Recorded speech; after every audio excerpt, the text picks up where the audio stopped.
Welcome back, everybody. As you know, we were learning about MIS, and the last topic covered was the journal model of humans as information processors. So, today, the first topic of our class is knowledge. You all are aware by the word knowledge. Still, we are going to learn about the word knowledge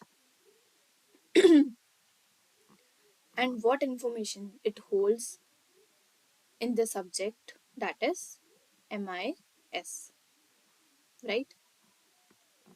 So, starting with it, yeah. So, is information that has been processed, organized, and contextualized, enabling a deeper understanding and application. तो knowledge कुछ भी नहीं है. It is just information. Information that is information that is processed. Obviously, information क्या थी? जब हम data को प्रोसेस कर देते हैं, फिल्टर आउट कर देते हैं, तो वो इंफॉर्मेशन बन जाती है विच इज क्वाइट मीनिंगफुल या प्रोसेस्ड होगी हमारी, राइट, ऑर्गेनाइज्ड होगी, तभी तो हमें इजी होगा ना इंफॉर्मेशन को डिसीजन मेकिंग के लिए यूज करना. And other thing knowledge does is enabling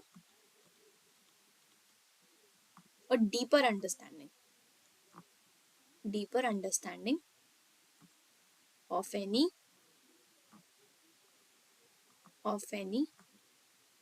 application.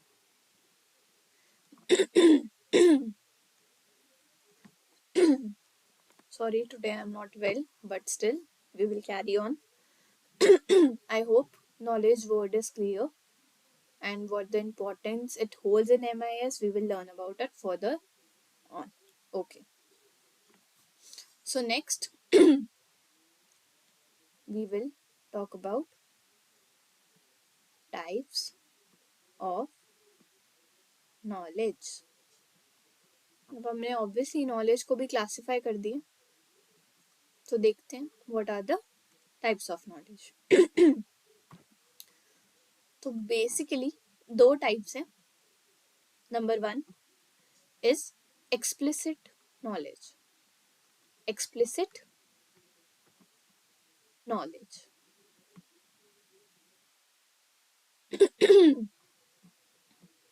And number 2 is tacit knowledge. What? Tacit knowledge. Okay. अब explicit knowledge से हमारा क्या मतलब है? So it is about tangible and codified knowledge that can be easily communicated and shared. Explicit knowledge क्या है? It is actually codified, which is easy to convey and easy to communicate. मतलब आप easily किसी को communicate करके इस knowledge को समझा सकते हैं, इजीली इसे शेयर कर सकते हैं. So codified knowledge that can be easily shared and communicated, right? तो ये हमारी होती है explicit knowledge. Also, let's talk about tacit knowledge.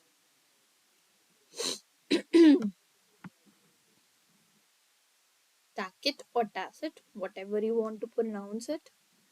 Something intuitive and experimental knowledge that is challenging to express formally. So it is quite difficult to express it to others, and making it understand is also a difficult task. Tacit knowledge थोड़ी complex है.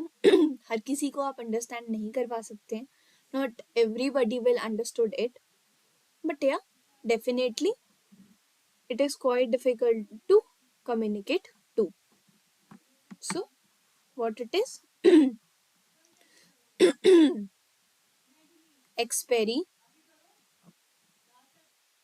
experiential knowledge, right? It is experiential knowledge that is challenging, that is challenging, right? It is challenging. Why it is challenging? Because it is complex enough, yeah, to express formally. मैंने आपको पहले ही clear कर दिया, इसको express करना या communicate करना is difficult and challenging for us, right? तो ये हमारी हो गई थी types of knowledge. I hope it is clear with you all. ठीक है, लेट्स मूव फॉरवर्ड. अब आज का जो लेक्चर है वो नॉलेज के बारे में ही है basically. So the next thing we need to talk about is knowledge creation. How knowledge was created actually. So knowledge is not static. It evolves through learning, experience and innovation.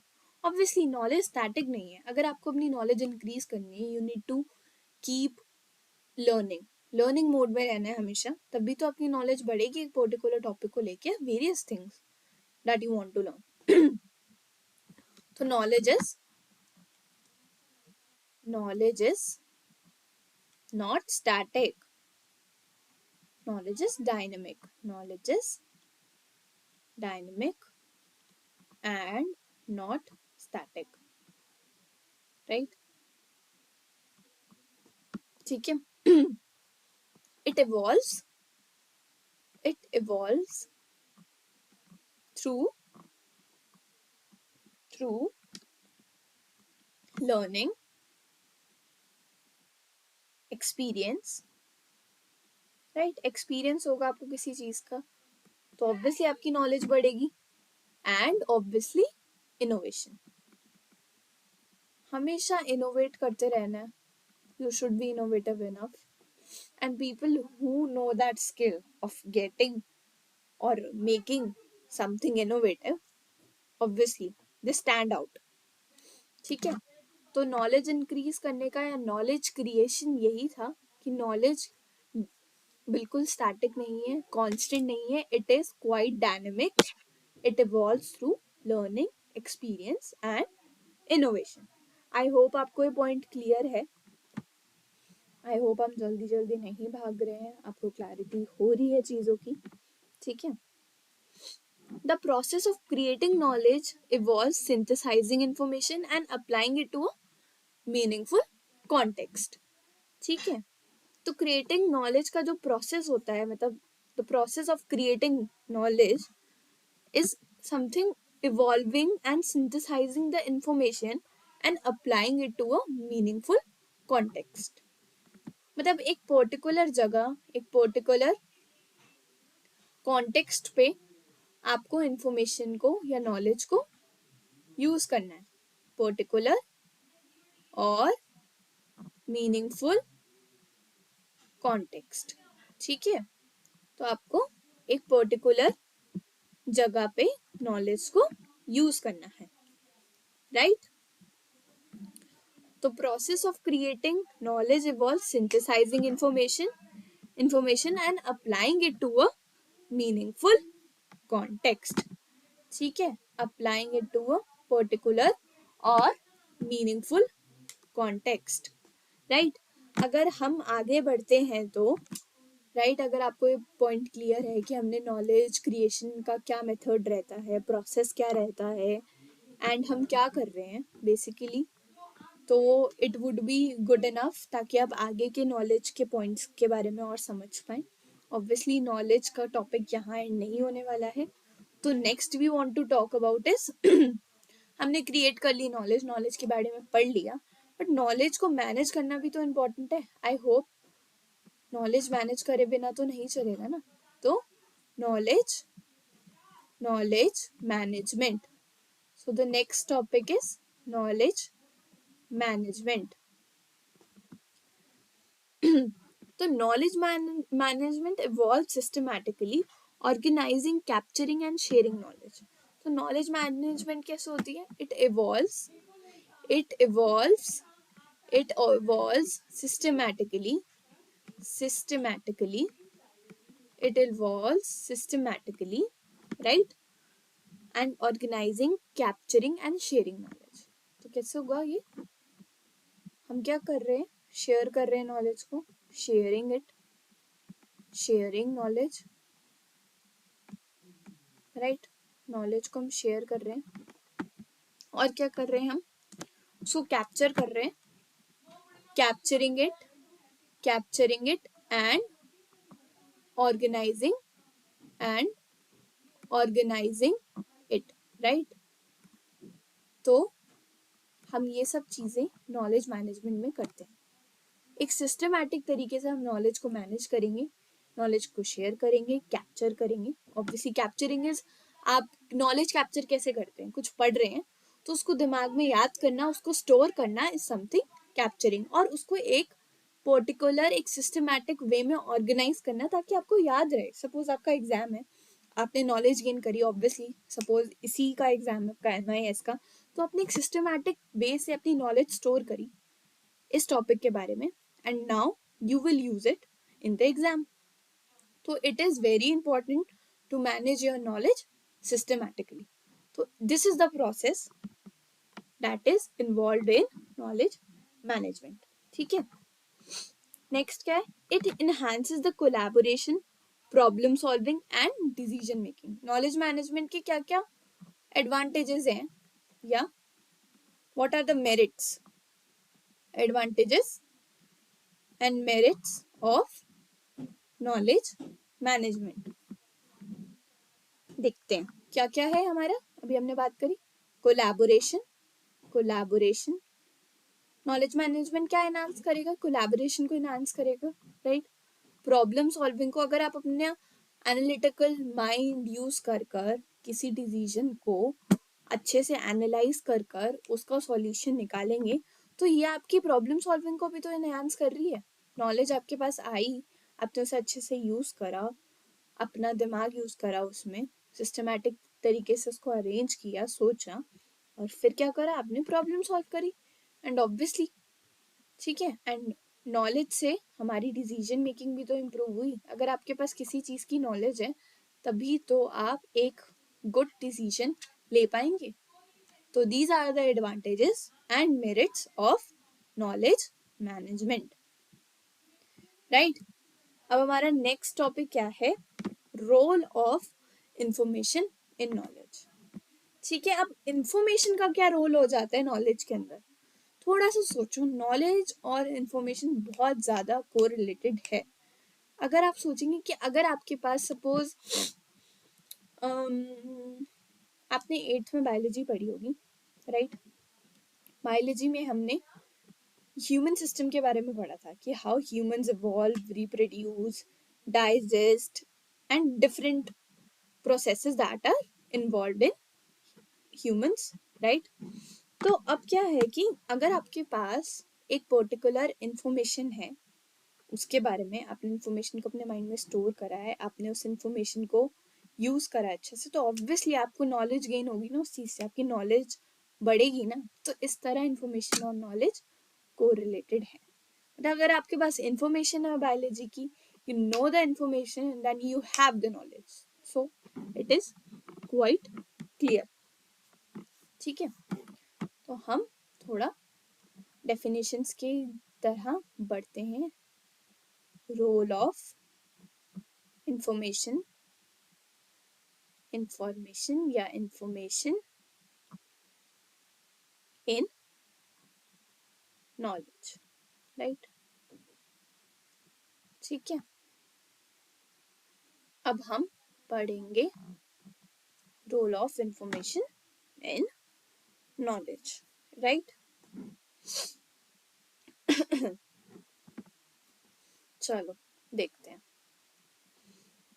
Information is a precursor to knowledge, providing the raw material for understanding and learning. हमने क्या बोला? Information क्या है? Precursor है knowledge का, मतलब predecessor या उससे पहले आ रहा है। ऑब्वियसली एक एक वे है नॉलेज के पहले कि नॉलेज की तरफ आपको लेके जा रही है, क्या लेके जा रही है, इंफॉर्मेशन लेके जा रही है. That is why so that is why information information is the is the precursor of knowledge. I hope it is clear with you all. ठीक है. Also it provides also it provides raw material raw material for understanding and learning. ठीक है. तो information क्या है, raw material है. क्या है, हाईलाइट करें इसे, राइट, ताकि आपको याद रहे. सो इट इज व्हाट, अरे भाई चलो ऑरेंज कलर चूज करते हैं, देखते हैं. ठीक है. I hope it is visible. Pink choose कर लेते हैं. ठीक है. आई गेस सही है. चलो आगे बढ़े. तो so that is why information is the precursor of knowledge. Also it provides raw material of understanding and learning. So this is how information is important in the way to gain knowledge. यही role है information का. ठीक है. The transformation of information into knowledge involves analysis, interpretation and synthesis. तो अब transformation of information into knowledge का क्या process रहता है. अगर हम ट्रांसफॉर्म कर रहे हैं, transform what, information to knowledge, तो इसका प्रोसेस क्या रह रहा है हमारा, एक रिजिड प्रोसेस ऑब्वियसली हम फॉलो करेंगे. ठीक है. तो ये प्रोसेस क्या क्या क्या क्या इन्वॉल्व कर रहा है. It involves it involves it involves क्या इन्वॉल्व कर रहा है वो, एनालिसिस. ऑब्वियसली एनालाइज करेंगे हम किसी चीज को, एनालाइज करेंगे जब हम इंफॉर्मेशन को, तभी तो हमें उसके बारे में नॉलेज होगी. ये तो ऐसा नहीं है कि आपके पास इंफॉर्मेशन आ गई अब आपकी नॉलेज बढ़ गई. नहीं, आपको उसके बारे में पढ़ना पड़ेगा, उसको समझना पड़ेगा. तो समझोगे कैसे उसके बारे में और कैसे जानोगे, एनालाइज करके. ऑब्वियसली एनालाइज का मतलब यही होता है. और उसे इंटरप्रेट भी करोगे. उसे क्या करोगे, इंटरप्रेट भी करोगे. Interpret in your own language. अगर आपको इंग्लिश नहीं समझ आती है या maybe the words are difficult, obviously you will interpret it in your own language to understand it, right. तो इंटरप्रिटेशन होती है. ठीक है. और क्या होता है, सिंथेसिस होता है. क्या होता है, सिंथेसिस. ऑब्वियसली सिंथेसिस भी होगा, मतलब एक चीज को ट्रांसफॉर्म करते करते एक प्रोसेस, मतलब उस इंफॉर्मेशन में से एक इम्पॉर्टेंट चीज निकाल कर नॉलेज गेन करना, यही हमारा प्रोसेस है. तो this is how the role of information is important to gain knowledge. I hope ये आपको क्लियर था. तो यहाँ हमारा नॉलेज वाला टॉपिक एंड होता है, राइट. एक बार फिर भी हम थोड़ा सा रिवाइज कर लेते हैं. अभी तक हमारे इतने लेक्चर्स हो चुके हैं, तो हमने क्या क्या पढ़ा स्टार्टिंग से. अगर हम यहाँ एक रफ वो बना लें तो देखें तो क्या क्या पढ़ा हमने. इंफॉर्मेशन पढ़ा, राइट. इंफॉर्मेशन से ही हमारा जरिया, हमारी जर्नी स्टार्ट हुई थी, राइट. फिर हमने data versus info, data versus info के बारे में पढ़ा. फिर हमने क्या पढ़ा, attributes of a good information. अगर आपको याद हो, एक गुड इन्फॉर्मेशन कैसे गुड बनती है, वो एक्यूरेट होनी चाहिए, रेलेवेंट होनी चाहिए, कंप्लीटनेस होनी चाहिए, उसमें टाइमलीनेस होनी चाहिए, कंसिस्टेंसी होनी चाहिए. फिर हमने टेक्निक्स पढ़ी, राइट. फिर हमने क्या पढ़ा, टेक्निक्स पढ़ी. क्या टेक्निक्स थी हमारी, क्या टेक्निक्स थी हमारी? टेक्निक्स किस चीज की? डेटा कलेक्शन की, इंफॉर्मेशन कलेक्शन की, राइट। फिर हमारा था क्लासिफिकेशन ऑफ इंफॉर्मेशन, राइट।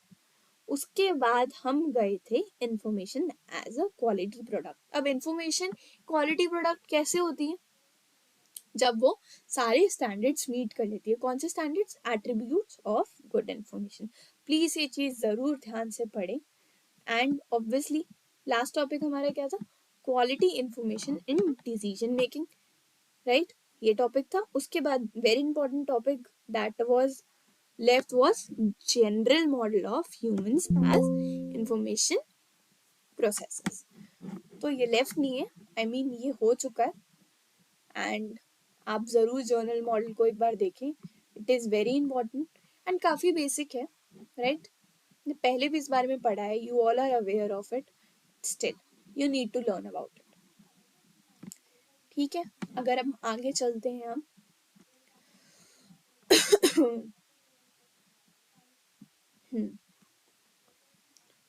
अब हमारा वही, हम जो हमारा इंफॉर्मेशन डेटा के बारे में चीजें खत्म होती हैं, हम अपने मेन टॉपिक पे लौट आते हैं, दैट इज MIS।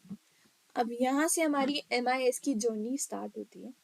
ऑब्वियसली हम MIS के बारे में पढ़ने वाले हैं। तो MIS क्या था? मैंने आपको एक छोटी सी डेफिनेशन MIS के बारे में जरूर बताई थी, but still I am going to discuss it because it is the main topic. Management Information System, as it is your main subject, only the paper you are learning about, right? तो management information system क्या था? मैंने बताया था कि it is a structured system.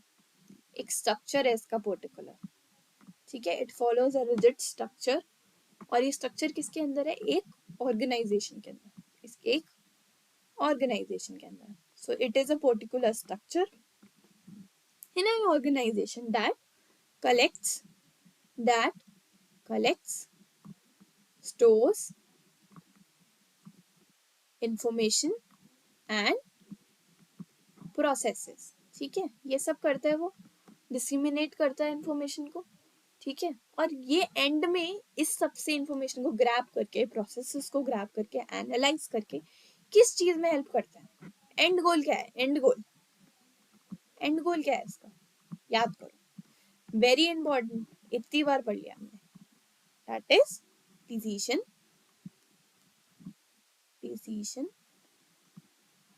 making, right? and also it facilitates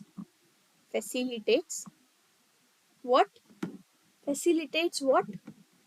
Operations या task कह लो आप, efficiently, right? ठीक है, आपको MIS क्लियर होगा। अगर हम थोड़ी कॉन्साइज डेफिनेशन के बारे में बात करें, MIS की बात कर लेते हैं। अगर आप लोग चाह रहे हैं बात करना, तो चाहना क्या है, बहुत इम्पोर्टेंट है, करेंगे ये बात। जस्ट अ सेकेंड, थोड़ी सी स्लाइड्स ऐड कर लें हम, ताकि हम आगे थोड़ा पढ़ सकें, राइट। तो MIS क्या था ये हमने पढ़ लिया, ठीक है। एक डेफिनेशन के बारे में बात कर लेते हैं। किसके बारे में हम बात करते हैं? एक डेफिनेशन के बारे में, ठीक है। डेफिनेशन, तो अ concise definition of MIS would be, थोड़ा सा सोचते हैं। A management information system is a computer based system. Obviously it is a computer based, हम कंप्यूटर साइंस कर रहे हैं, कंप्यूटर बेस्ड सिस्टम के बारे में ही पढ़ेंगे। तो it is a computer based system that collects, processes, stores and delivers information to help the organization make informed decisions, manage their resources and achieve their objectives efficiently. तो ये सब management information system करता है। तो क्या है MIS? MIS is a computer based system, is a computer based system. ठीक है, MIS एक कंप्यूटर बेस्ड सिस्टम है। क्या क्या करता है वो? It collects, stores, processes information to help organization to help organization to help organization make make informed make informed decisions make informed decisions, right? Decision making में तो हेल्प कर ही रहा है, हम कब से ये चीज पढ़ रहे हैं। ऑल्सो मैनेज द रिसोर्सेज, उस ऑर्गेनाइजेशन के रिसोर्सेज को भी मैनेज करता है, तभी तो ये मैनेजमेंट इंफॉर्मेशन सिस्टम है। देखो आई से क्या हो गया हमारा? Information, right? एम से तो मैनेजमेंट ही है ना, तो मैनेजमेंट भी तो करेगा रिसोर्सेज की, है ना? सिस्टमैटिक वे से रिसोर्सेज कैसे ऑर्गेनाइजेशन को मिलने चाहिए, या कैसे ऑर्गेनाइजेशन अपने रिसोर्सेज को मैनेज करे, ऑर्गेनाइज करे, ठीक है, इस तरह MIS उस ऑर्गेनाइजेशन को हेल्प करेगा। और एंड गोल, एंड गोल क्या है? Achieve their objectives objectives efficiently.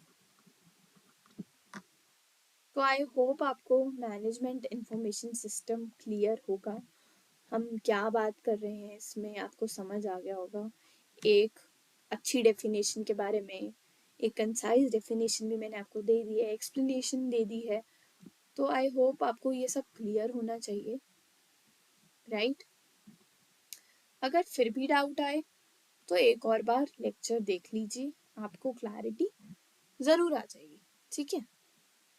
You will be clear about it. थोड़ा सा हाईलाइट करके देखते हैं ताकि आपको एंड गोल, गॉड ये तो हो ही नहीं रहा है। ऑरेंज से कर लेते हैं। अरे अरे अरे, छोड़ो भाई, हाईलाइट करके क्या करेंगे, है ना? थोड़ा सा मुश्किल हो रहा है हाईलाइट करना। ओ कोई, अचीव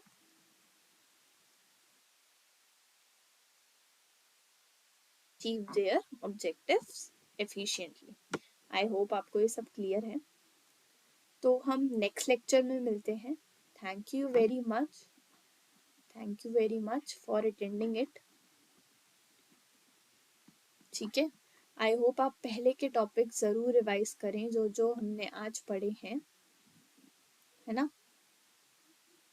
क्या क्या पढ़ा था आज हमने, याद है ना आपको? नॉलेज के बारे में पढ़ा है काफी ज्यादा, knowledge creation, knowledge management, role of information in knowledge, very important, this is very important. तो प्लीज ये देखिए एंड रिवाइज करते रहिए। थैंक यू, नेक्स्ट लेक्चर में मिलते हैं। Okay, bye bye, good night, good day.